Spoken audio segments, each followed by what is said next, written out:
Pessoal, tudo bem com vocês? Eu espero que sim. Feliz Natal para vocês, meus amigos, minhas amigas, aposentados, pensionistas, BPC, auxílios diversos, enfim.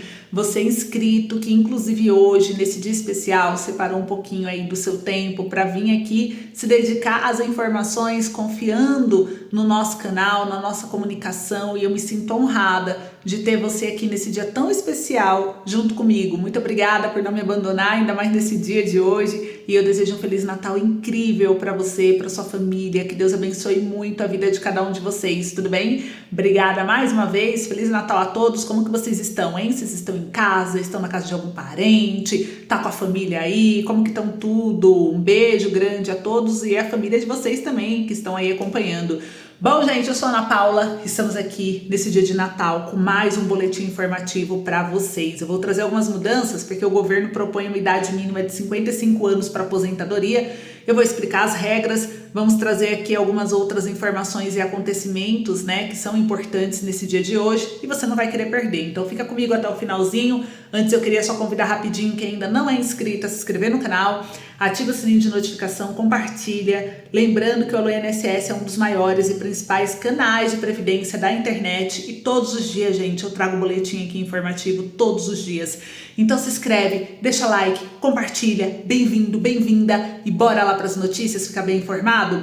Também quem precisar de um empréstimo, chama a nossa equipe, amanhã estaremos atendendo normalmente, horário comercial, das 9 às 18 horas, é só chamar que nossa equipe irá te auxiliar, beleza? Recado dado, bora para as notícias. Eu começo aqui com a primeira informação, gente. Bancos estão encerrando empréstimo consignado para aposentados. E por que os bancos estão restringindo a oferta de crédito consignado? Porque eles estão pressionando o governo a aumentar o teto de juros. Então, várias instituições financeiras deixaram de oferecer o serviço de crédito por considerarem baixo o teto de juros. Então tá aqui, o Bradesco suspendeu a oferta de crédito para os aposentados e pensionistas. Nas últimas semanas, Banco do Brasil, Itaú, Unibanco, Banco Pan, Mercantil, BMG, Banrisul também restringiram o serviço financeiro. E aqui diz que, de acordo com o Bradesco, e outros bancos, o Jornal Extra foi quem entrou em contato com as instituições financeiras que realizaram a suspensão. Em nota, eles disseram que a operação se tornou inviável economicamente por causa da incompatibilidade entre o aumento do custo de captação no mercado financeiro e o atual teto da taxa de juros de 1,66 ao mês, que foi fixada pelo INSS, e as demais instituições não justificaram ainda a suspensão. Com desconto direto em folha, as operações do consignado permitem aos beneficiários comprometer até 45% da renda mensal. Quem aí tem consignado? Comentem aí para mim que eu quero saber. Quem aí?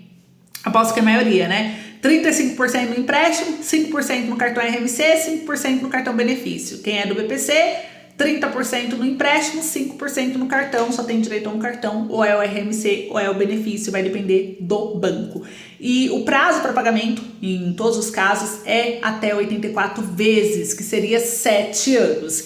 E a questão foi parar no STF, A definição do teto da taxa de juros do crédito consignado pelo INSS virou alvo de disputa no STF. A Associação Brasileira de Bancos, que é a ABBC, que representa instituições de médio porte, entrou com uma ação direta de inconstitucionalidade, que é uma DI, para questionar se o órgão tem o direito de estabelecer esses limites. E a associação argumenta que a lei não permite ao INSS fixar os tetos das taxas. Para a BBC, essa responsabilidade cabe exclusivamente ao Conselho Monetário Nacional, conforme a Lei 4.595 de 64, que regula o sistema financeiro nacional.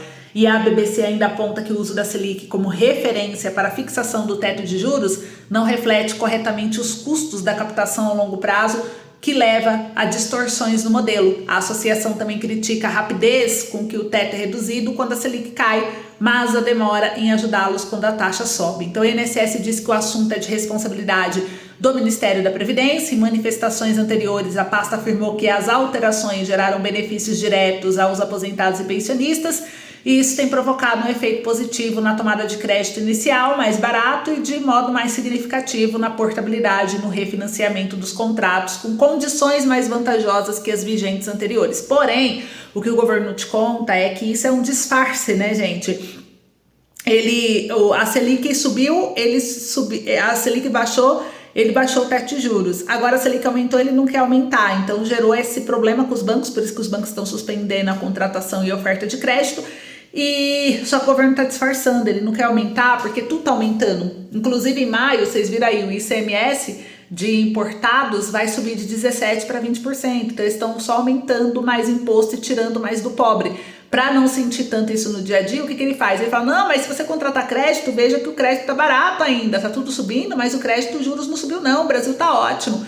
Mas é uma forma de maquiar o que realmente acontece no Brasil, tá, gente? Então é isso que tá acontecendo. O caso foi parar no STF, vamos ver se o STF vai ser parcial ou não. É imparcial, né, deveria ser, mas a gente vê muito uma parcialidade por parte do STF. Mas vamos acompanhar e aí a gente vai trazer para vocês. Agora uma outra informação, vamos falar aqui a respeito dos aposentados e pensionistas que podem excluir automaticamente mensalidade associativa pelo INSS. Gente, dos 7,6 milhões de aposentados e pensionistas associados a entidades e sindicatos, 1 milhão reclamam de descontos indevidos, todos foram excluídos. Então tá aí uma informação importantíssima: aposentados e pensionistas do INSS que tiveram desconto de mensalidade associativa no extrato de pagamento podem pedir a exclusão do débito de forma automática pelo aplicativo ou site do INSS. O benefício fica bloqueado para novos descontos até que o segurado faça o desbloqueio, e a exclusão já existia, porém não era de forma automática. Desde março, quando iniciaram as reclamações sobre descontos indevidos, o INSS vem tomando uma série de medidas para proteger 7,6 milhões de aposentados e pensionistas que têm descontos no pagamento. E o número de reclamações passou de 1 milhão de janeiro do ano passado a maio desse ano, segundo uma auditoria determinada pelo próprio INSS. O levantamento ocasionou no cancelamento de todos os descontos autodeclarados como não autorizados. O presidente do INSS, Alessandro Stefanuto, ele avalia que as medidas tomadas nos últimos meses seguem o novo posicionamento do Instituto, e o trabalho do INSS não para no pagamento de aposentadoria ou pensão, ele também atua na manutenção do benefício e na proteção dos beneficiários. Então, gente, tá aí informação de utilidade pública.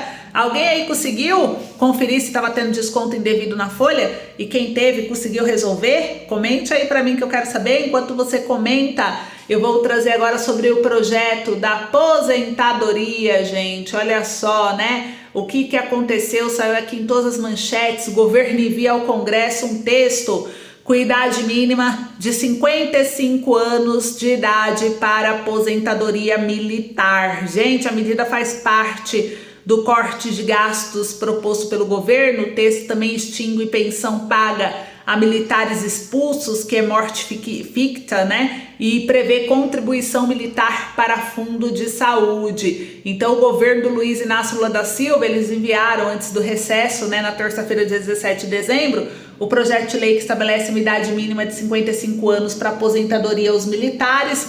E a aposentadoria militar acontece quando há passagem da ativa para a reserva remunerada. Hoje são necessários 35 anos de serviço às Forças Armadas, mas não há idade mínima.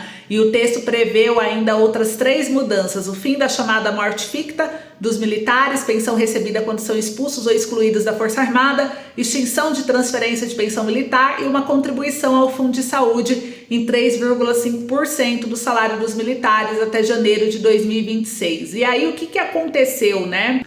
Aconteceu que essa mudança na aposentadoria, gente, ela ficará para 2025. Quem disse isso foi o próprio ministro Haddad. Então o ministro da Fazenda sinalizou que o governo se concentrou em aprovar outras medidas que integravam o pacote fiscal nesse final de 2024, que foi o conforme a gente trouxe aqui no canal. E ele disse que vai fixar a idade mínima de 55 anos para aposentadoria de militares, mas não seria votado esse ano. Ele disse que vai se comprometer, se concentrar nessa aprovação de mudança no próximo ano. Tudo bem, gente? E o que mudou, né? O governo aqui, ele trouxe alguns pontos do que mudou em relação as aprovações desse ano, o que mudou no salário mínimo, no abono do PIS, no BPC. Então a proposta fiscal que foi aprovada pelo Congresso, ela restringiu o alcance do abono PIS/PASEP, limitou o ganho real do salário mínimo e também concluiu a votação de uma das medidas do pacote de gastos do governo federal. O texto, gente, ele trouxe aqui alguns pontos importantes, né? No BPC, o BPC-Loas, ele é um benefício de um salário mínimo, que hoje é 1.412, né? Pago a idoso de 65 anos ou mais e pessoas com deficiência de baixa renda que ganha até R$ 353 por pessoa, que é até um quarto salário mínimo, pela lei atual. Então, pela lei atual, considera-se que pessoa com deficiência é aquela que tem impedimento a longo prazo de natureza física, mental, intelectual, sensorial, enfim, né? Interação com uma ou mais barreiras, pode obstruir sua participação plena e efetiva na sociedade e igualdade de condição com as demais pessoas. O que foi aprovado pelo Congresso que o governo propôs reduziu as mudanças. Então ele colocou que apenas as pessoas com deficiência incapacitadas para a vida de forma independente teriam direito ao BPC. Se uma pessoa da mesma família já tiver BPC ou aposentadoria, esse valor entraria no cálculo da renda, o governo propôs, né? Então ele fez uma série de obstáculos, o governo colocou para o BPC, né? Ele colocou que a ajuda recebida por quem não mora na mesma casa também entraria no cálculo da renda, pessoas com bens cujo valor seja maior que o limite da isenção do imposto de renda, imóveis rurais sem investimento, terra nua, não teriam direito. Mas aí como que o Congresso aprovou? O Congresso aprovou que a concessão do BPC vai depender de uma avaliação de deficiência em grau moderado ou grave, sem retirar a definição ampla da legislação atual. Será necessário apresentar CID, que é a classificação internacional de doença no caso de pessoas com deficiência.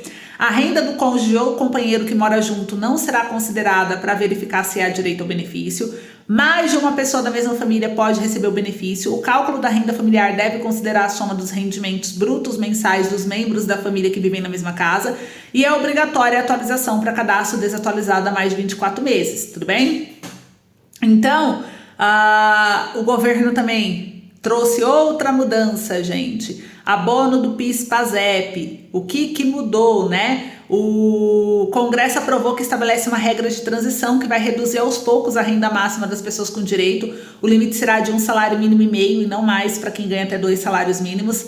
Esse ano de 2025 terá direito o trabalhador que recebeu 2 salários mínimos no ano base, que é 2023, equivalente a 2.640, e a partir de 2026 o valor para ter acesso ao benefício será corrigido pela inflação. A cada ano, a renda máxima continuará sendo reajustada pela inflação até que seja equivalente a 1,5 salário mínimo. Dentro do salário mínimo, o que o governo também propôs, né? E o Congresso aprovou. O ganho real acima da inflação continuará atrelado ao crescimento do PIB de 2 anos antes, mas não pode superar a correção do limite do arcabouço fiscal, que oscila entre 0,6% e 2,5% ao ano. E com a nova lei, o valor do salário mínimo deve chegar a R$ 1.515 agora em 2025, R$ 6 a menos do que seria, né, proposto com a lei anterior, antes da aprovação do Congresso. Então essas são algumas mudanças. Então vamos acompanhar, pois nesse próximo ano, como vocês viram, né, segundo a Haddad, vai ter aí uma correção sim de aposentadoria de militares com idade mínima de 55 anos. Então a gente vai acompanhar tudo de perto. Em breve a gente traz novidades para vocês. Então é isso, Feliz Natal, curtam o dia de vocês bastante. Amanhã, se Deus quiser, a gente volta com outro boletim. Um beijo, fiquem com Deus, até mais.